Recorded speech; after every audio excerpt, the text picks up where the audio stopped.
오늘 우리에게 주시는 하나님 말씀은 열왕기상 11장 1절에서 13절의 말씀입니다. 솔로몬 왕이 바로의 딸 외에 이방의 많은 여인을 사랑하였으니 곧 모압과 암몬과 에돔과 시돈과 헷 여인이라.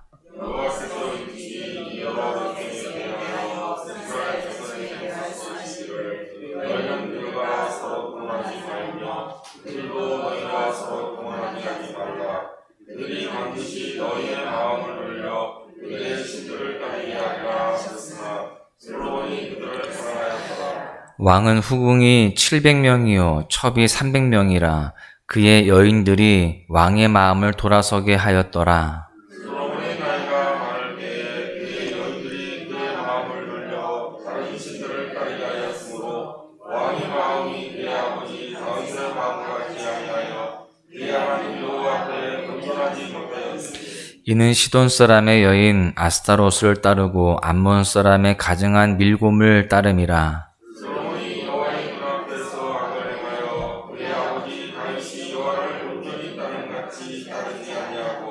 모압의 가증한 그모스를 위하여 예루살렘 앞 산에 산당을 지었고 또 암몬 자손의 가증한 몰록을 위하여 그와 같이 하였으며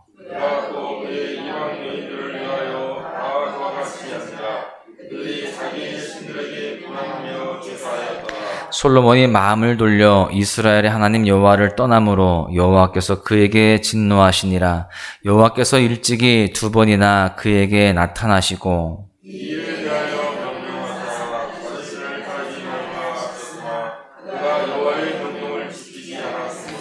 여호와께서 솔로몬에게 말씀하시되 내게 이러한 일이 있었고 또 내가 내 언약과 내가 내게 명령한 법도를 지키지 아니하였으니 내가 반드시 이 나라를 내게서 빼앗아 내 신하에게 주리라.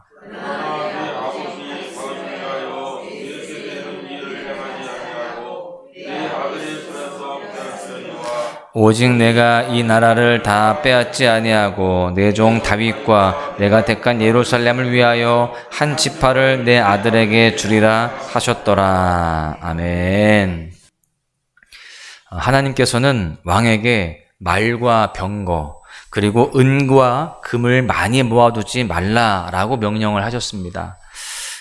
그런데 어제 말씀에서 우리는 솔로몬이 자신을 위해서 병거와 마병을 모았고 은금을 또한 많이 모았음을 살펴보았습니다. 하나님께서 왕에게 금한 것이 사실 한 가지가 더 있었는데 그것은 바로 아내를 많이 두는 것을 금하셨습니다. 솔로몬은 이 말씀 역시 어기고 많은 이방 여인을 아내로 두었죠. 신명기 6장 4절에서 5절에는요. 당신의 백성인 이스라엘에 주시는 하나님의 명령이 담겨 있습니다. 이스라엘아 들으라. 우리 하나님 여호와는 오직 유일한 여호와이시니 너는 마음을 다하고 뜻을 다하고 힘을 다하여 내 하나님 여호와를 사랑하라. 하나님의 백성인 이스라엘은 이 명령을 마땅히 지켰어야 했습니다. 더더군다나 솔로몬은 그 중에서도 이스라엘을 대표하는 왕으로서 이 왕이 사랑해야 할 대상은 이 명령을 주신 하나님과 또 하나님께서 허락하신 백성들을 사랑하는 것, 이것이 바로 솔로몬이 지켜야 할 규례였습니다. 그런데 오늘 본문은 계속해서 왕이 이방 여인들을 사랑했다라는 그런 내용을 그렇게 언급하고 있습니다. 솔로몬은 아름다운 성전을 지었고요. 또 하나님의 축복을 엄청나게 많이 받았습니다. 그래서 전무후무한 영광과 번영을 누렸던 왕이죠. 정말로 많은 복을 받았는데 아이러니하게도 그 마음이 하나님에게서부터 돌아서게 됩니다. 오늘은 솔로몬의 마음이 어떻게 그렇게 돌아서게 되었는지, 어떻게 그렇게 나뉘게 되었는지 그 과정을 살펴볼 텐데요. 우리는 오늘 이 말씀을 대할 때에 솔로몬을 비난하는 그러한 마음보다 그런즉 선줄로 생각하는 자는 넘어질까 조심하라 라는 마음으로 볼 수 있기를 소망합니다. 사탄은 우는 사자와 같이 성도들의 마음을 훔치고자 두루 다니며 삼킬 자를 찾고 있습니다. 여러분, 우리라고 솔로몬보다 나을 게 없습니다. 하나님께서 우리의 마음을 지켜주시도록 간구하는 마음으로 솔로몬의 이야기를 함께 살펴보도록 하겠습니다. 먼저는 솔로몬은 거룩보다 효율을 선택했다라고 하는 것입니다. 본문 1절에 보시면 솔로몬 왕이 바로의 딸 외에 이방의 많은 여인을 사랑하였으니 곧 모압과 암몬과 에돔과 시돈과 헷 여인이라 라고 되어 있습니다. 지금 이 말씀을 통해서 우리는 솔로몬이 바로의 딸과 결혼을 했다라는 것을 알 수 있죠. 즉 솔로몬이 애굽 나라의 사위가 되었다라는 것입니다. 고대 국가에서 이러한 정략 결혼은 흔히 있었던 문화입니다. 그런데 하나님께서 통치하시는 이스라엘에는 어울리지 않는 모습이었습니다. 다른 나라들은 다 그렇게 한다 할지라도 하나님이 친히 통치하시는 이스라엘은 그렇게 하면 안 되었던 것이죠. 사실 다윗 또한 솔로몬의 아버지 다윗도 결혼을 통해서 나라를 더 부강하게 만들고 더 안정화시켰던 적이 있었습니다. 그런데 다윗과 솔로몬의 이러한 혼인 정책에 차이가 있음을 우리는 분명히 알아야 됩니다. 다윗은 주로 이스라엘 안에 있는 호족들의 딸과 결혼을 했습니다. 그런데 솔로몬은 아예 이방 나라의 여인들을 들여왔습니다.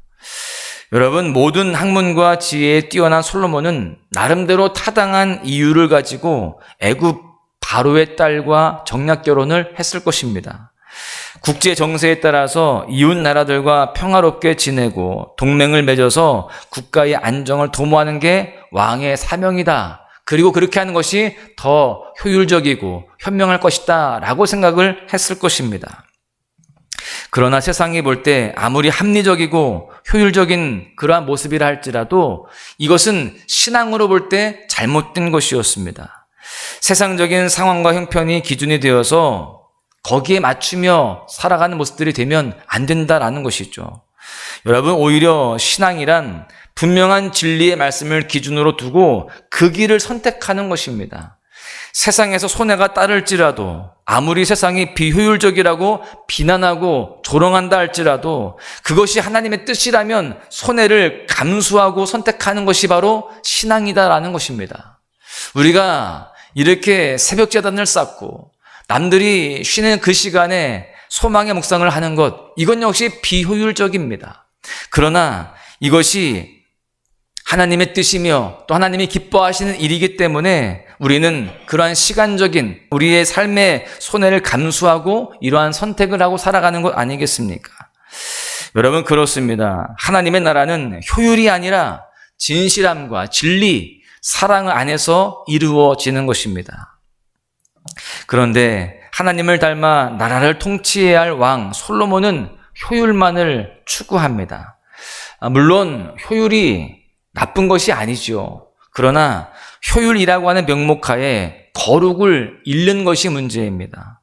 솔로몬은 효율을 위해서 거룩을 희생시키며 신앙의 그런 정말 중요한 진리들을 놓쳤습니다. 그러면서 인생의 내리막길을 걷게 되죠. 여러분, 솔로몬이 넘어진 유혹, 곧 효율이라고 하는 명목하에 세상과 타협하고 거룩을 잃게 하는 유혹은 오늘 우리에게도 동일하게 찾아옵니다. 세상은 언제나 효율을 강조하죠. 얼마나 생산적이고 얼마나 건설적이고 이익을 창출할 수 있는가, 얼마나 눈에 보기에 좋은가, 이거를 따집니다. 반면 하나님께서는 한 영혼에 집중하셔서 어떻게 하면 한 영혼이 살아날 수 있겠는가, 어떻게 하면 더 사랑하고 더 베풀어서 함께 갈 수 있는가, 이것을 오히려 물으십니다. 우리 성도는 효율 대신 거룩을 택할 용기가 있어야 됩니다. 오늘 하루를 시작하며 효율 대신 거룩을 택할 수 있는 용기가 또한 지혜가 있기를 간절히 소망합니다. 하나님의 이름으로 누군가에게 나의 시간을 내어주고 물질을 내어주고 또한 이야기를 들어주며 기도해 줄 수 있는, 또한 축복해 줄 수 있는 그러한 삶이 되어야 됩니다. 누군가는 그러한 삶에 대해서 그것이 비효율적이다, 이건 낭비다 라고 이야기할지 몰라도 우리는 그 주님의 말씀을 따라서 효율보다 하나님의 닮은 모습인 거룩을 택하는 삶을 살아가야 할 줄로 믿습니다. 그러한 모습을 주님은 기뻐하시고요, 그 거룩한 시간이 최고의 효율적인 인생이 되게 하시는 그 놀라운 비밀과 하나님의 역사를 우리에게 허락하실 줄로 믿습니다. 두 번째로는요, 솔로몬은 이방 여인들과 우상을 사랑했다라고 하는 것입니다. 분명히 모세오경은 끊임없이 이방 여인들과의 혼인을 금하고 있습니다. 그럼에도 솔로몬은 이방 여인들을 아내로 맞아들이죠.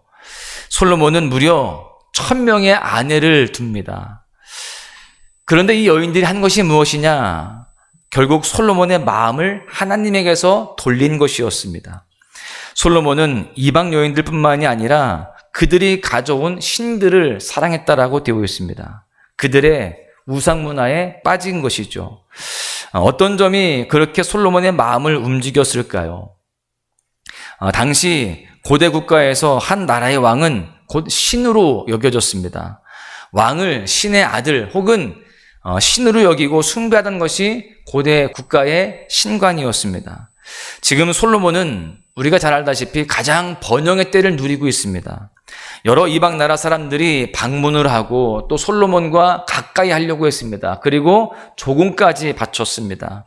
그런 상황에서 솔로몬은 이때야말로 내가 하나님을 증거하고 또 전파할 때다라고 생각하면서 선한 영향력을 끼쳤어야 되었습니다. 그런데 오히려 솔로몬이 이방 나라들에게 영향을 받았다라는 겁니다. 주변 나라들에서 왕이 신과 같이 대접을 받고 높아지는 것을 보면서 본인도 그 매력에 빠졌던 것이죠. 그러면서 본인을 스스로 높입니다. 하나님을 향해야 할 마음이 나뉘어져서 본인을 드러내게 되었다라는 것입니다. 오늘 본문에는 유난히도 마음을 돌려라는 표현이 자주 등장을 합니다.